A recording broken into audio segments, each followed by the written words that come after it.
Halo, selamat datang lagi di sesi kita, tempat kita bedah gagasan-gagasan menarik. Anda pernah kepikiran nggak? Soal otak kita ini, ajaib banget loh. Ukurannya itu bisa 3 kali lipat dari kerabat primata terdekat kita. Terus permukaannya itu, wah, penuh lipatan kompleks gitu. Iya, kompleks banget. Tapi, di balik kehebatannya itu, ada satu fakta yang lumayan bikin kaget. Otak kita ini ternyata boros banget energinya. Coba bayangin, beratnya cuma sekitar 2% dari total berat badan kita, tapi bisa nyedot sampai 20% glukosa harian tubuh. Boros kan? Boros banget. Dan fakta ini penting banget loh buat memahami cara kita mikir, cara kita ambil keputusan. Ini nyambung banget ya sama konsep sistem 1 dan sistem 2 dari Daniel Kahneman. Mungkin Anda pernah dengar. Oh ya, sistem 1 dan 2. Yang satu cepat, satu lambat itu kan? Betul, sistem 1 itu yang serba cepat, intuitif, otomatis. Jalan aja gitu, nggak pakai mikir panjang. Nah, sistem 2 kebalikannya, analitis, penuh pertimbangan, tapi, nah ini dia, cenderung agak males. Males. Gimana tuh maksudnya? Ya, males dalam artian efisien energi. Karena otak butuh energi banyak tadi. Sistem 2 ini kerjanya lebih berat, jadi dia sebisa mungkin hemat tenaga. Akibatnya apa? Seringkali sistem 2 ini ya nurut aja sama apa kata sistem 1. Ikut jalan pintas yang udah disiapin. Jadi kemalasan atau mungkin lebih tepatnya efisiensi energi otak ini ya yang jadi fokus kita hari ini. Kita mau gali lebih dalam nih. Bab 11 judulnya Go with the Flow. Dari bukunya Sentatam, Evolutionary Ideas. Fokusnya soal gimana kecenderungan otak kita cari jalan termudah ini bikin sesuatu yang namanya default atau pilihan bawaan jadi punya pengaruh yang, gede banget di hidup kita. Dari awal, atau yang dianggap berlaku kalau kita nggak milih secara aktif. Kayak pengaturan pabrik di HP baru, atau menu standar kalau kita nggak request khusus di restoran. Oh, oke. Jadi kayak jalur otomatis gitu ya? Ya, bisa dibilang gitu. Jalur yang paling sedikit hambatannya buat otak kita yang, ya itu tadi, pengennya hemat energi. Oke deh, jadi misi kita kali ini kita mau bongkar nih, seberapa kuat sih cengkeraman default ini ke pilihan-pilihan kita, dan yang lebih seru lagi, gimana kita bisa memanfaatkan pemahaman ini. Sumber kita jelas ya, bab 11 dari buku Evolutionary Ideas. Siap nih kita nyelam lebih dalam? Siap dong. Kita mulai dari buktinya dulu kali ya. Ada meta-analisis penting nih, tahun 2019. Ini nggak main-main, mereka ngumpulin data dari 58 studi beda-beda, total partisipannya lebih dari 70.000 orang. Wow, 70.000? Banyak banget itu. Terus hasilnya gimana? Hasilnya konsisten banget. Default itu punya dampak yang nyata dan signifikan ke keputusan akhir kita. Jadi, ini bukan cuma asumsi atau dugaan loh ya, tapi pola yang terbukti kuat secara data. Otak kita emang cenderung ngikutin arus yang udah disediain. Menarik banget. Ada contoh nyata yang gampang dicerna nggak dari buku ini? Ada. Contoh klasik yang sering disebut itu soal donasi organ. Di negara yang sistemnya opt-out, artinya Anda otomatis dianggap jadi donor kecuali Anda aktif bilang nggak mau.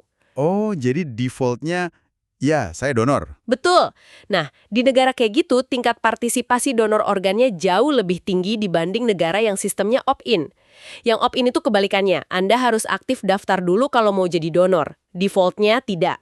Jadi cuma beda cara nanyanya aja, hasilnya bisa beda drastis ya? Banget. Usaha ekstra buat keluar dari default atau masuk ke pilihan non-default itu ternyata terasa lebih berat buat kebanyakan orang. Prinsip yang sama juga berlaku di program tabungan pensiun. Kalau perusahaan otomatis daftarin karyawan, defaultnya ikut, partisipasinya melonjak dibanding kalau karyawan harus daftar sendiri. Lagi-lagi, kekuatan jalur termudah. Wah, ini benar-benar membuka mata ya. Tapi di buku ini ada contoh lain yang lebih spesifik lagi kan? Soal Disney itu? Nah, iya. Contoh Walt Disney Company tahun 2006 ini juga menarik banget. Mereka mengubah default paket makanan anak-anak di restoran taman hiburan mereka. Gimana tuh perubahannya? Dulu, kalau pesan paket anak, otomatis dapatnya kentang goreng sama minuman ringan, soda gitu. Terus mereka ubah defaultnya jadi lebih sehat. Standarnya jadi dapat buah atau wortel, terus minumnya susu rendah lemak, air mineral, atau jus. Kedengarannya kayak perubahan kecil ya. Cuma ganti menu standar aja. Kelihatannya sepele, tapi justru di situ kekuatannya. Karena otak kita cenderung malas mikir lagi dan terima aja apa yang disodorin pertama kali. Perubahan default kayak gini bisa efektif banget. Terus gimana hasilnya? Signifikan nggak perubahannya? Signifikan banget. Ada analisis di 145 restoran mereka, hasilnya nunjukin kalau 48% tamu tuh tetap milih default lauk sehat itu, dan 66% nerima default minuman sehatnya. Hampir separuh ya untuk lauknya, dan lebih dari separuh untuk minumannya. Lumayan juga. Lebih dari lumayan, dampaknya ke nutrisi itu yang bikin kaget. Kalori di paket makanan anak itu turun 21%, lemaknya turun 44%, dan sodiumnya turun 43%. Gila kan? Wow! Turun 44% lemak cuma gara-gara ganti default dari kentang goreng ke buah. Ini beneran bukti nyata kemalasan otak dalam memilih ya? Tepat sekali. Otak nggak perlu repot nimbang-nimbang lagi kalau pilihan yang cukup oke dan lebih sehat udah disajikan di depan mata. Hemat energi kognitif. Jadi, ini bener-bener nunjukin gimana memanfaatkan kecenderungan alami kita buat ikut arus bisa bawa perubahan positif skala besar. Ini nyambung ke pertanyaan penting yang diajuin di buku ini ya. Gimana caranya kita bisa secara sadar ngerancang pilihan yang kita inginkan supaya jadi opsi default? Gimana bikin jalan yang benar sekaligus jadi jalan yang paling gampang? Nah, pertanyaan itu bawa kita ke ide berikutnya yang nggak kalah seru. Bukan cuma soal ngubah default yang udah ada, tapi gimana kita bisa secara proaktif nanamin perilaku yang kita mau ke dalam rutinitas atau pilihan yang udah jadi default. Oh, ini bagian kreatifnya nih. Jadi idenya bukan maksa orang berubah total, tapi bikin perilaku baik itu jadi pilihan yang paling nggak pakai mikir, paling otomatis. Contohnya yang paling unik dan sering banget dibahas dari buku ini kan kampanye Sisi no Banho di Brazil itu. Haha, iya. Yang artinya pipis di shower. Kedengarannya emang agak gimana gitu ya, tapi strateginya cerdas banget. Coba ceritain konteksnya dulu. Oke, jadi konteksnya itu kondisi hutan Atlantik di Amerika Selatan yang cukup memprihatinkan. Ada yayasan namanya SOSH, Mata Atlantika, mereka mau ngajak orang hemat air. Tapi mereka sadar kampanye lingkungan yang biasa itu sering dianggap menggurui atau malah bikin orang males karena ngerasa repot. Terus tim kreatifnya nemu apa? Mereka nemu fakta simple, satu kali kita nyiram toilet itu bisa habis sekitar 12 liter air. Kalau tiap rumah tangga bisa ngurangin 1 siraman aja per hari, setahun itu bisa hemat 4.380 liter air. Gede kan? Lumayan banget itu. Nah, dari situ muncul ide yang agak nyeleneh ini. Gimana kalau orang buang air kecilnya sekalian aja pas mandi pagi? Kampanye ini bilang kalau itu higienis kok, dan yang penting bisa hemat 1 siraman toilet per hari. Jadi mereka nggak nyuruh orang lakuin hal baru yang susah ya? Justru itu poinnya. Kampanye ini kayak ngasih izin ke perilaku yang mungkin diam-diam udah dilakuin sebagian orang, terus dibingkai ulang jadi aksi heroik kecil buat lingkungan. Mereka manfaatin rutinitas yang udah pasti ada, mandi pagi. Pinter banget. Kampanyenya juga simpel kan, visualnya? Iya, namanya Sisi no Banho. Visualnya cuma siluet orang di balik tirai shower gitu. Tapi hasilnya gila-gilaan. Tanpa biaya pasang iklan sama sekali, kampanye ini dapat liputan media senilai lebih dari 20 juta dolar. Wow. Tanpa biaya media. Iya. Dan perkiraannya, dalam setahun kampanye ini bisa hemat sekitar 18,5 miliar liter air di seluruh Brazil. Luar biasa kan? Untuk sebuah ide yang cuma manfaatin kebiasaan, Kenapa itu bisa berhasil banget ya menurut analisisnya? jelas karena kampanye ini nggak ngelawan arus kebiasaan, malah nedeng di arus yang udah ada. Coba bandingin sama nyuruh orang pasang keran hemat air atau mandi lebih cepat. Itu kan butuh usaha ekstra, butuh perubahan. Kalau Sisi no Banho ini kan hampir nggak butuh usaha tambahan sama sekali. Hemat air jadi kayak efek samping otomatis dari mandi. Andi ya, keren. Ada contoh lain nggak yang prinsipnya mirip? Yang nanamin tindakan ke rutinitas atau objek itu? Ada. Contoh bagus lainnya itu gagang pintu pool clean. Masalah klasik banget di rumah sakit, kepatuhan cuci tangan atau pakai hand sanitizer itu rendah. Sering di bawah 40%, padahal semua nakes tahu itu penting banget. Padahal udah tahu penting, tapi kok susah dilakuin ya? Nah, itu yang sering disebut intention action gap. Ada niat baik, tapi nggak kejadian. Otak kita lagi-lagi cari jalan pintas, kadang lupa atau males jalan dikit ke dispenser sanitizer. Terus solusi pool clean ini gimana? Cerdik banget. Mereka bikin gagang pintu yang udah nyatu sama dispenser pembersih tangan. Jadi, setiap kali orang megang gagang pintu buat ngebuka, tindakan yang pasti dilakuin kan kalau mau lewat pintu, tangan mereka otomatis neken tuas kecil yang ngeluarin sanitizer. Oh, jadi sanitasi tangan jadi default yang otomatis kejadian pas buka pintu. Persis. Mekanismenya brilian karena ngilangin kebutuhan buat mikir atau ingat-ingat lagi. Oh iya, mesti pakai sanitizer. Nggak perlu. Bersihin tangan otomatis jadi bagian dari alur kerja normal pas ngelewatin pintu. Nggak ada beban kognitif tambahan. Hasilnya gimana? Ada peningkatan kepatuhan nggak?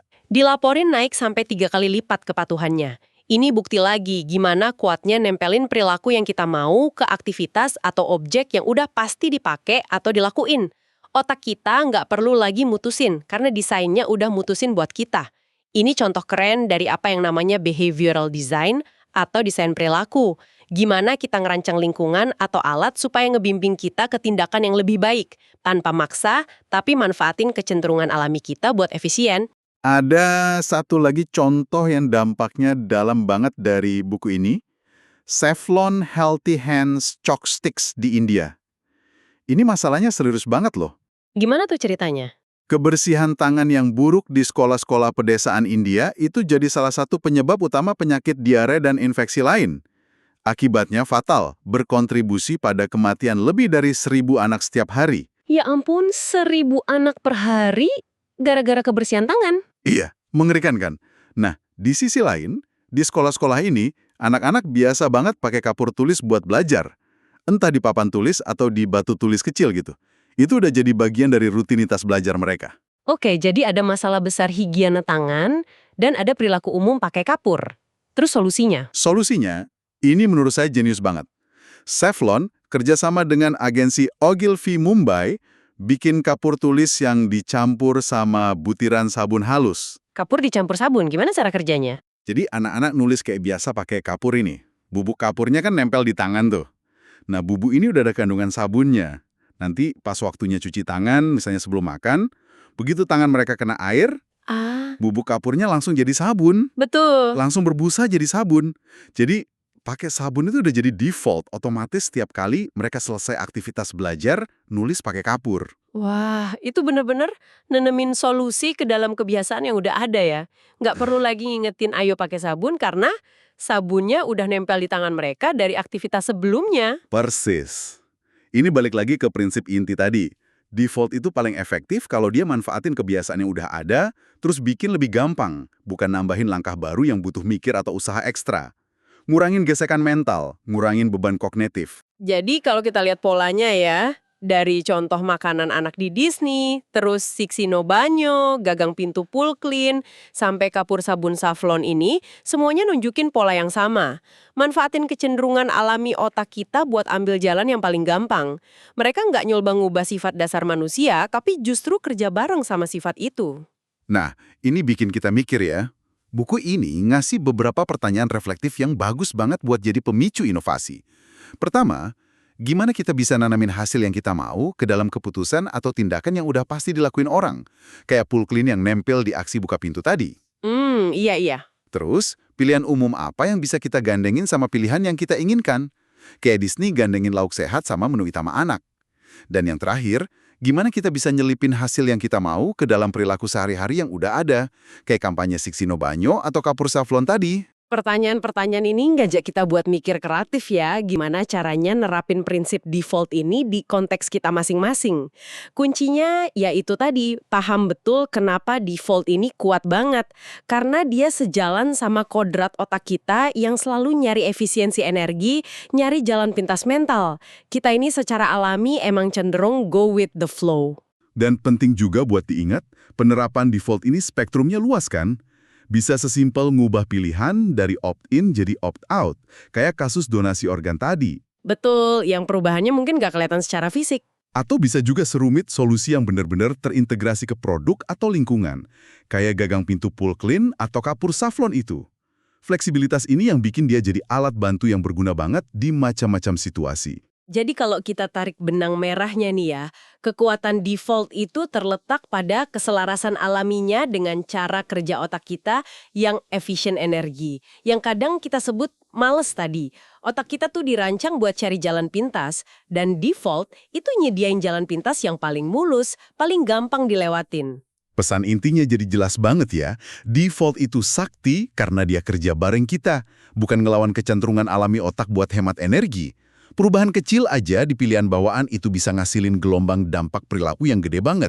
Kita udah lihat contohnya dari pilihan makanan, hemat air, sampai ningkatin kebersihan yang bisa nyelamatin nyawa. Nah, ini nih yang mungkin bisa jadi bahan renungan buat Anda di rumah.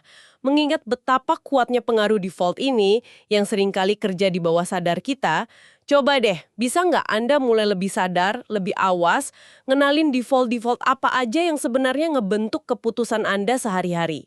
Wah, iya juga ya. Mulai dari aplikasi di HP, rute perjalanan yang biasa kita ambil, langganan ini itu, pilihan makanan. Betul. Dan pertanyaan lanjutannya, kalau udah mulai sadar, gimana Anda bisa secara sengaja mulai ngerancang atau milih default dalam hidup pribadi atau pekerjaan Anda? Gimana caranya bikin perilaku yang Anda atau orang lain inginkan, entah buat diri sendiri, tim, atau mungkin pelanggan Anda, jadi pilihan yang paling gampang, paling otomatis? Tapi tanpa terasa kayak maksa atau manipulasi yang nggak etis ya. Itu tantangannya. Nah, itu dia. Menggunakan pemahaman tentang kemalasan otak ini secara bijak buat dorong hasil yang lebih baik, sesuatu yang menarik buat direnungkan lebih lanjut, kan? Menarik banget.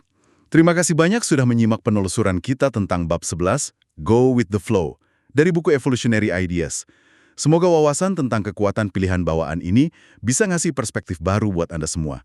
Sampai jumpa di sesi berikutnya ya.